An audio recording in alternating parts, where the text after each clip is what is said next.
The boss Stacy's eyes were unusual, wide-set and indigo.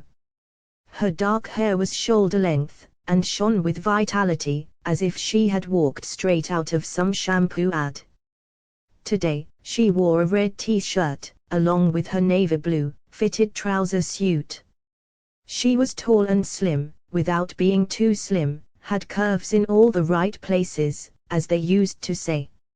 Not that Frank was so out of touch as to tell Stacy as much, and expect his observation to be taken as a compliment. Nowadays, young women all aspired to be thin, with no stomach, and hardly any breasts, or else, those awful implants, which didn't look in the least bit natural. Steady on, Frank. Shouldn't even be thinking about Stacy's figure, and certainly not her breasts. She's young enough to be your daughter, and also happens to be your boss. The latter fact was almost unbelievable to Frank, who had, for over 21 years, run his own business. Now, he wasn't much more than a glorified filing and data entry clerk. Listen, Mark, I'll ring you back tonight, okay? Stacy was saying. I'm snowed under here, and really don't have time for this right now. She replaced the receiver, seeming uncharacteristically flustered. Yes, Frank. Her tone was polite, as always, but Frank detected a degree of irritation that was unusual for his, normally easygoing, line manager. He handed her the document he had been holding, aware that his palms were on the sweaty side. Damn office heating. I came across this, in one of the files, and thought I should check it out with you. It seems that Mr. Baker, 5'6" Paula Puddifoot. As Frank relayed the minor work-related query, Stacy visibly relaxed. Back into efficient businesswoman mode. She answered him clearly and concisely, with the standard, textbook response to this, obviously run-of-the-mill question, which newer staff members must have asked her countless times. Frank was left to wonder about Mark, and the little girl, with long, blonde hair in bunches, whose photograph was blue-tacked to Stacy's PC. That's my daughter, Jessica, said Stacy. The sudden change of subject took Frank by surprise. His turn to feel flustered. I'm sorry. I didn't mean to, she's very pretty. Stacy smiled.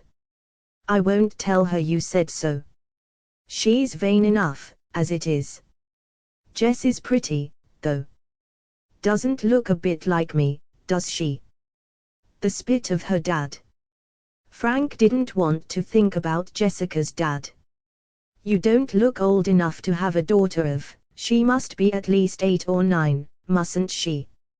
Nearly 10. I don't suppose I am old enough to have a 10-year-old, really. I was 15, you see, when Jessica was born. Frank didn't know what to say. You don't approve, do you? For a moment there, Stacy actually looked as if it bothered her, one way or the other, whether Frank approved of her or not. Vulnerability made her look even younger, and even sexier. He imagined himself asking her, do you fancy a drink after work, Stace? Stace. That was what her younger colleagues called her. He longed to call her Stace, and run his fingers through her dark hair, with the copper highlights. Alternative Landscapes 7. I don't disapprove, Stace. Why? he replied, ironically feeling as awkward as a teenager. Their eyes locked, just for a moment. Stacy looked away first. She shuffled some papers around on her desk. He was dismissed. Later, when Frank was checking his emails, he found one from Stacy. It was entitled, Sorry. He clicked on the envelope icon. Didn't mean to be stroppy earlier. How about a drink after work? It's hard to talk here. Stace. Frank had to read the message about 6 times, before he was able to believe that he had received such an email, never mind considering how to answer it. Asterisk asterisk asterisk Stacy was picking at the label on her bottle of Budweiser.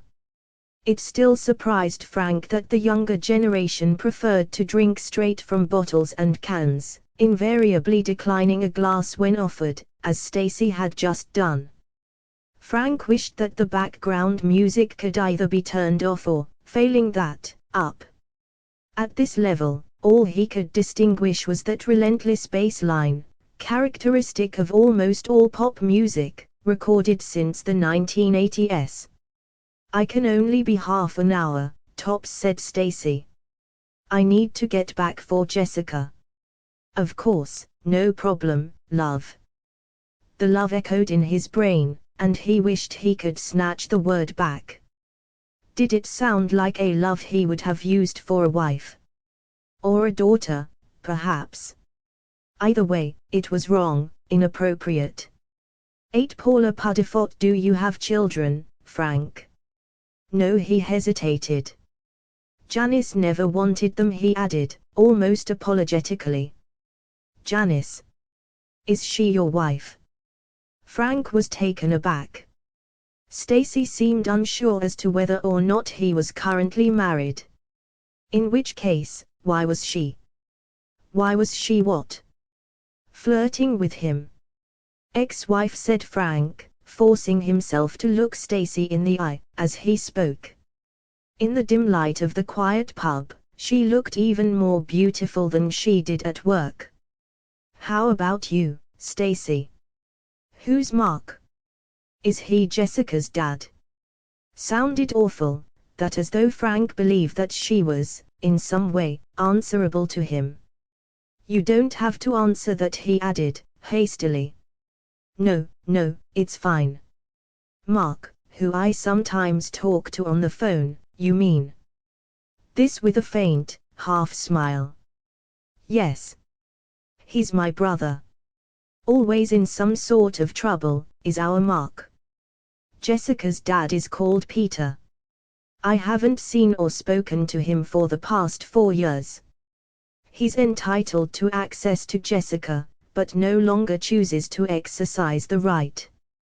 Janice did have 2 sons, in the end, with her second husband, Steve. So maybe it was just me. Apparently, Jessica has a half-sister now. She might be interested in that one day. I wouldn't mind, if she was. It's hard for her, being an only child. Stacy glanced at her watch. Do you have to go? I'm all right for another 10 minutes or so. So am I, thought Frank. And, beyond that,